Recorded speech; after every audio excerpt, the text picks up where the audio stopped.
Ahora, Dios le da la oportunidad de pararse en la montaña y contemplar la tierra prometida. Moisés tiene una visión para el futuro de su gente, pero a él mismo no se le permite entrar. Y los únicos sobrevivientes del núcleo original que pueden ingresar a la tierra prometida son Caleb y Josué. Bienvenido a la 12ª entrega de nuestra serie Del polvo a la gloria. El libro de Josué registra el relato de la conquista israelita de Canaán y el cumplimiento inicial de las promesas hechas a los patriarcas. En esta lección analizaremos la vida de Josué y todo lo referente a la conquista de Canaán, la tierra prometida. Escuchemos una vez más al Dr. R.C. Sproul en la voz de Pepe Mendoza. Por tradición llamamos a los primeros 5 libros del Antiguo Testamento, de Génesis a Deuteronomio, el Pentateuco. A menudo también se le conoce, en especial entre los judíos, como la Torá, o el libro de la ley. Pero se le llama el Pentateuco debido al prefijo penta, que por supuesto significa 5, como el Pentágono. Pero algunos han argumentado que originalmente el Antiguo Testamento fue organizado distinto y que los primeros 6 libros del Antiguo Testamento estuvieron agrupados juntos y por lo tanto se les llamó no el Pentateuco sino el Hextateuco, nombre que significa los primeros 6 libros de la Biblia, incluyendo el libro de Josué. Ahora, creo que el peso de la evidencia dice lo contrario y que hay una línea clara de demarcación entre el libro de Deuteronomio, que finaliza con el Pentateuco, y el libro de Josué. Pero solo menciono ese pequeño detalle de manera casual para llamar la atención sobre la idea de que a pesar de que Josué empieza con una nueva dimensión de la historia del Antiguo Testamento, todavía se ve la gran continuidad que existe entre el periodo de Moisés y el final del Pentateuco con el inicio del libro de Josué, ya que el libro de Josué registra los datos de la conquista de Canaán. Es la historia de la entrega que Dios hace en manos de Israel de sus enemigos y la primera dimensión del cumplimiento de las promesas de una tierra prometida a los patriarcas. Y aquí vemos la transición de vagar en el desierto a la conquista y el establecimiento en la tierra de Canaán. Pero como dije, hay una cierta continuidad que existe entre el Pentateuco y este capítulo nuevo en la historia redentora de la conquista de Canaán. Josué es un personaje cuya aparición es prominente en el Pentateuco. Él se desempeña como el ayudante de Moisés. Y recordamos a Josué por ser uno de los 2 espías fieles que habían sido enviados para espiar la tierra prometida. El resto de los espías regresaron y dijeron: oh, hay gigantes en la tierra y la tierra es difícil y si intentamos ir seremos aniquilados y así por el estilo. Y estaban muertos de miedo ante los obstáculos que se interponían en su camino para poseer esta tierra. En cambio, lo único que Caleb y Josué ven es la oportunidad y regresan y dicen: es una tierra donde mana leche y miel, y trajeron muestras de los frutos que encontraron en ella. Y recordamos que después de todos estos años de vagar por el desierto, esta poderosa hueste de judíos o israelitas, quienes habían sido redimidos por el Éxodo, mueren todos en el desierto, sin poseer la tierra prometida. E incluso a Moisés se le prohíbe entrar a Canaán porque golpeó la piedra con su vara. Ahora, Dios le da la oportunidad de pararse en la montaña y contemplar la tierra prometida. Moisés tiene una visión para el futuro de su gente, pero a él mismo no se le permite entrar. Y los únicos sobrevivientes del núcleo original que pueden ingresar a la tierra prometida son Caleb y Josué. Así que una de las cosas que vemos al final del Pentateuco es un registro de la renovación del pacto que Dios había hecho con Moisés en el momento de la muerte inminente de Moisés, y hay una dinámica que se desarrolla aquí, la cual tiene un nombre en teología, se llama la sucesión dinástica. Sucesión dinástica es el tipo de cosas que se ve en las monarquías donde la autoridad real se pasa de padre a hijo o de madre a hijo o de padre a hija, en donde la corona es un asunto de herencia biológica. Y hablamos de las distintas dinastías que han surgido en las naciones a lo largo de la historia. Lo vimos con la casa de Omri en la monarquía de Israel. Lo vemos con la casa de David, donde el reino se transfiere a su hijo Salomón y luego al hijo de este y así sucesivamente. A esto lo llamamos sucesión dinástica. Ahora, esto pasa en el Antiguo Testamento no solo con respecto a los reyes, sino también con respecto a la sucesión del personaje principal que está en autoridad.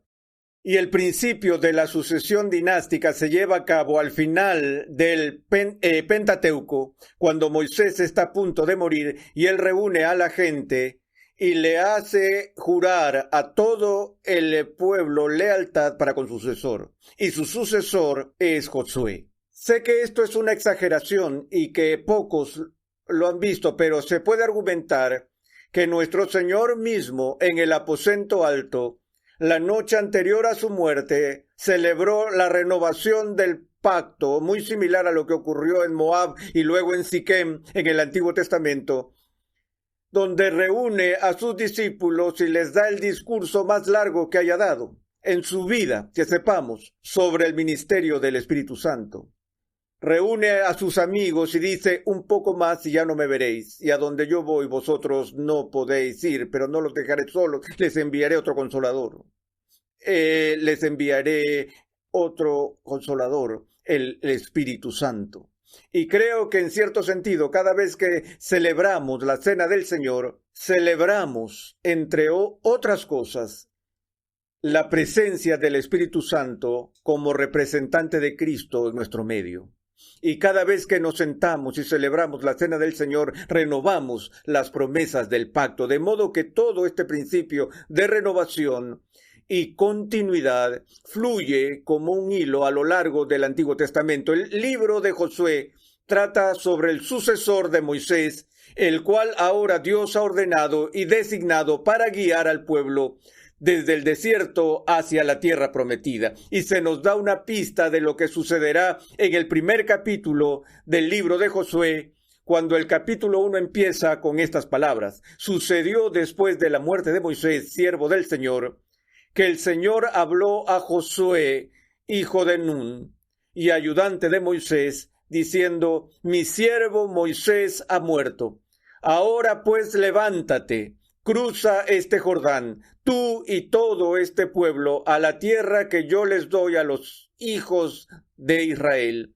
Todo lugar que pise la planta de vuestro pie os he dado, tal como dije a Moisés. Y luego el verso 5, nadie te podrá hacer frente en todos los días de tu vida, así como estuve con Moisés, estaré contigo. Una vez más, en la bendición patriarcal, regresa hasta Abraham, y luego a Isaac, y después a Jacob. Una parte integral de esa promesa patriarcal era el juramento solemne de Dios de que Él estaría con ellos. Y se lo prometió a Moisés, y ahora esa bendición patriarcal está pasando a Josué con la promesa de que Dios estará con él.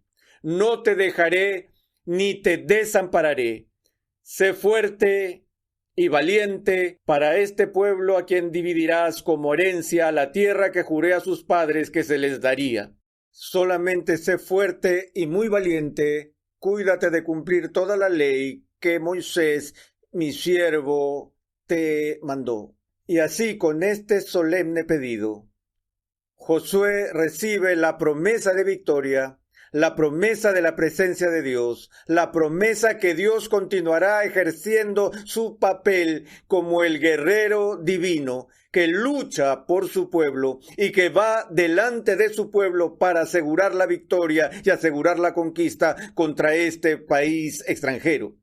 Pero con esa promesa de bendición, siempre viene el llamado a la responsabilidad de guardar los términos del pacto, a guardar las leyes que Dios había hablado al pueblo a través de Moisés. Ahora, el libro de Josué se lee como una historia militar, porque eso es lo que es, y es emocionante. Tiene el interés y el drama de una novela cuando leemos todos estos episodios tan vibrantes que se desarrollan en la conquista. Uno de mis capítulos favoritos es el capítulo 5, donde en el 5º capítulo de Josué se está preparando para la batalla y de repente, sin previo aviso y de la nada, este guerrero increíble aparece en el camino de Josué. Josué lo mira y solo con mirarlo puede darse cuenta de que es un guerrero formidable. Y Josué no sabe si es uno de sus propios hombres o si es uno de los enemigos. Entonces Josué se le acerca y le dice: ¿eres de los nuestros o de nuestros enemigos? Ahora, esta es una conjunción disyuntiva. Él dice, o tú estás luchando por ellos o tú estás luchando por nosotros. Es lo uno o lo otro. Ahora, ¿estás por nosotros o contra nosotros? Y por supuesto, este guerrero mira a Josué y le dice, no. Espera un minuto. ¿No? Pero tiene que ser uno o el otro. Él dijo, yo vengo ahora como capitán del ejército del Señor. Entonces, ¿cuál es el significado de ese encuentro? Josué se encuentra con el capitán del Señor de los ejércitos cuando él le dice, ¿estás con ellos o estás con nosotros? La respuesta es no. Lo que está diciendo es ninguna de los dos, Josué. La pregunta no es si estoy contigo, sino más bien si tú estás conmigo, puesto que yo estoy a cargo. Recordándole a Josué que todo el poder de esta conquista estará en manos de Dios y no en manos de Josué.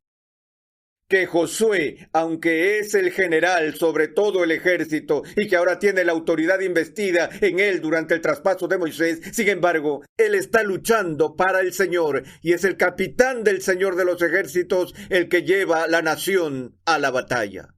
Ahora, algunos eruditos creen que el capitán del Señor de los ejércitos era simplemente un ángel que le estaba hablando la palabra de Dios a Josué. Pero otros ven el título de capitán del Señor de los ejércitos como que no se refiere simplemente a un arcángel, sino al capitán supremo del Señor de los ejércitos, Cristo mismo.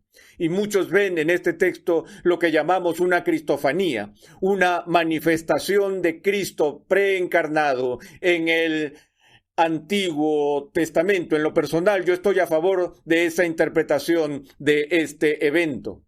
Bien. Luego leemos la historia de la conquista y la victoria poderosa que Dios le concede al pueblo de Israel en la batalla de Jericó. La batalla de Jericó tiene la historia de Rahab, quien esconde a los espías y se gana un lugar en la conocida lista de héroes en el libro de Hebreos.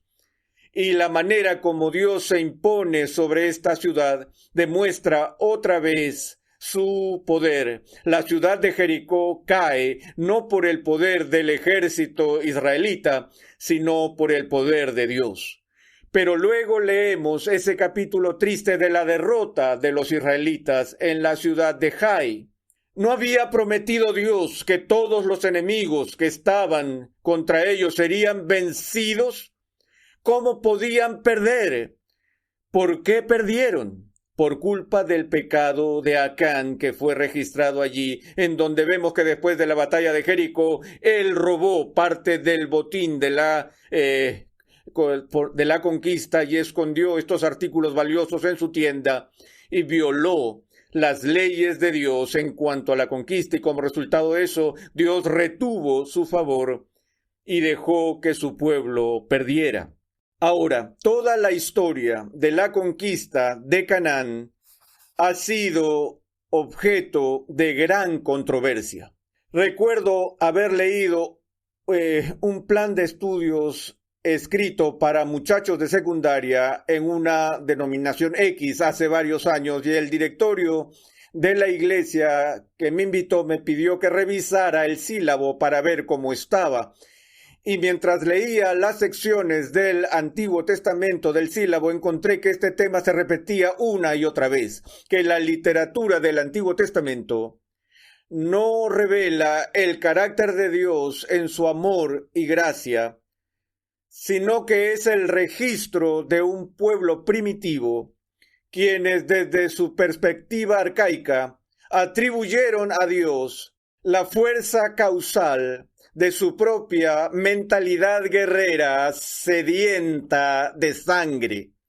Y específicamente lo que se menciona es la conquista de Canaán como ejemplo de una actividad en la que Dios no podría haber estado involucrado. Y el sílabo continuaba diciendo que a la luz de nuestra comprensión de Dios, deducida del Nuevo Testamento, sabemos que Dios nunca autorizaría una conquista tan sangrienta como lo hace aquí, en la cual Él instituye esta práctica, la más ofensiva de todas, esta práctica a la que se le llama el jerem o la prohibición, donde Dios llama al pueblo judío en esta conquista no solo a capturar la tierra y destruir las ciudades, sino también a matar a todos los habitantes, hombres, mujeres y niños.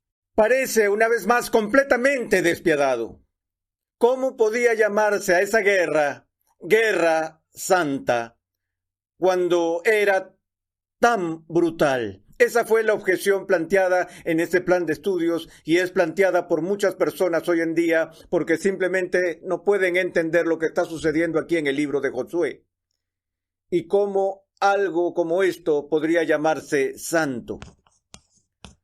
Bueno, recordamos de nuestro estudio del Éxodo que una y otra vez Dios le dice a su pueblo: mi gracia es derramada sobre ti, no porque te lo mereces, no porque seas mejor que esos pueblos que están entregados al paganismo, a la idolatría, a la inmoralidad y a la máxima impiedad. Los habitantes de Canaán eran todos igual de malos y se oponían a las cosas de Dios. Y Dios dijo: voy a darte esta tierra que prometí a Abraham, no porque tú eres mejor que ellos, pero para que recibas mi gracia y aprendas de mí. Anteriormente, Dios había manifestado su juicio de una manera más brutal cuando eliminó a todo el mundo con el diluvio. Y Él deja claro a lo largo de las Escrituras que llegará un día de juicio donde su ira se derrame contra toda forma de paganismo y toda forma de impiedad. Y lo que Él está diciendo aquí es: Josué, vas a ser un instrumento de mi justicia contra los cananeos. Los cananeos van a recibir justicia. Tú vas a recibir misericordia. Y voy a limpiar esta tierra porque es un lugar profano y esta es una guerra santa para recuperar mi gloria por medio de la exterminación de todos los principios y poderes de contaminación ya existentes. Y cuando entres allí, quiero que destruyas este lugar, porque estoy construyendo una nueva nación, un pueblo santo. Y no quiero que esta nación esté contaminada por el paganismo y la impiedad existentes allí. Y recuerdas que Josué y sus soldados no obedecieron en su totalidad con estos requisitos de Dios, puesto que hicieron alianzas impías y demás tratos con la gente de allí. Ahora, hay una razón por la que todo esto se lleva a cabo con tanto detalle, y es para proteger a Israel quizás de la enfermedad más aterradora que les pudiera afectar a lo largo de su historia. Y ese fue el problema del sincretismo. En un sentido, la historia de Israel del Antiguo Testamento es la historia del sincretismo. ¿Y qué es el sincretismo? El sincretismo implica una mezcla o mezclas de elementos dispares de distintas fuentes. Tan pronto como el pueblo judío ocupó la tierra prometida, empezaron a incorporar en sus propias prácticas religiosas elementos paganos.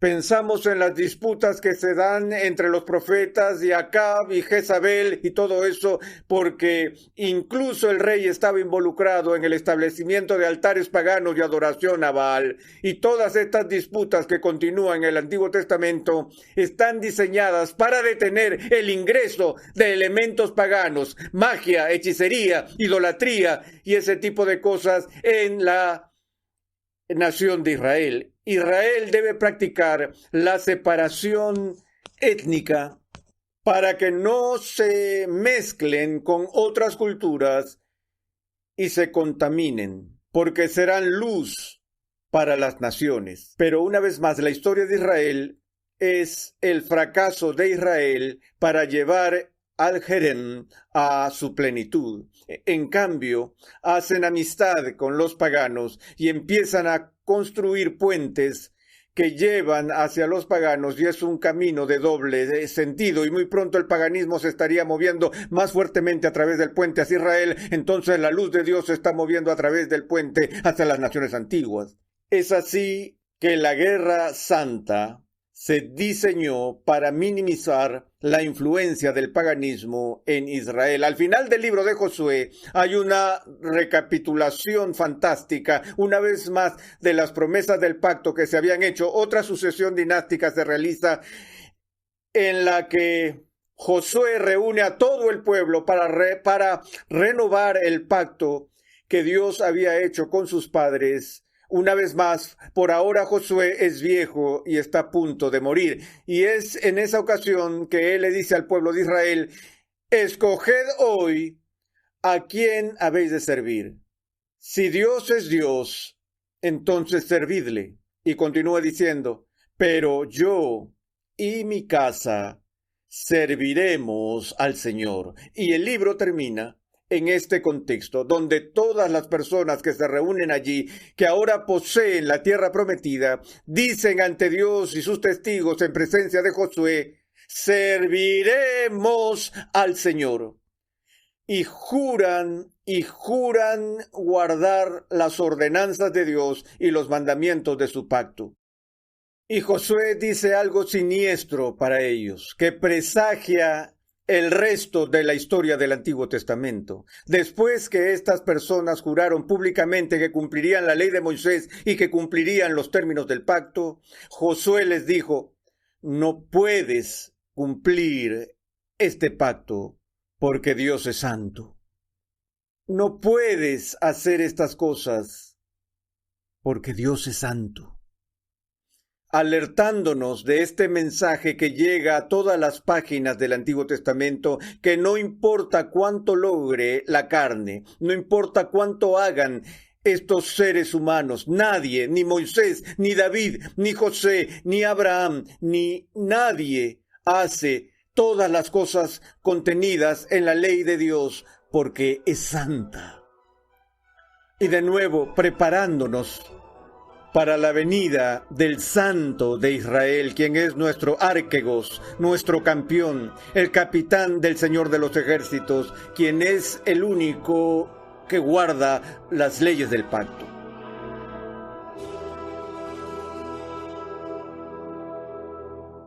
La conquista de Canaán ha sido rutinariamente criticada por los eruditos como una campaña innecesaria y excesivamente brutal, nunca sancionada por un Dios amoroso. Sin embargo, hoy hemos visto que la campaña de Josué en Canaán fue en verdad una misión divina que trajo juicio sobre los malvados y gloria no para Josué, sino para su santo Dios. El libro de Jueces es un libro emocionante y lleno de acción. Relata las historias de heroicos hombres y mujeres de Dios que liberaron a los israelitas de sus enemigos. En el siguiente capítulo de esta serie, R.C. Sproul discute el período de los temas del libro de Jueces.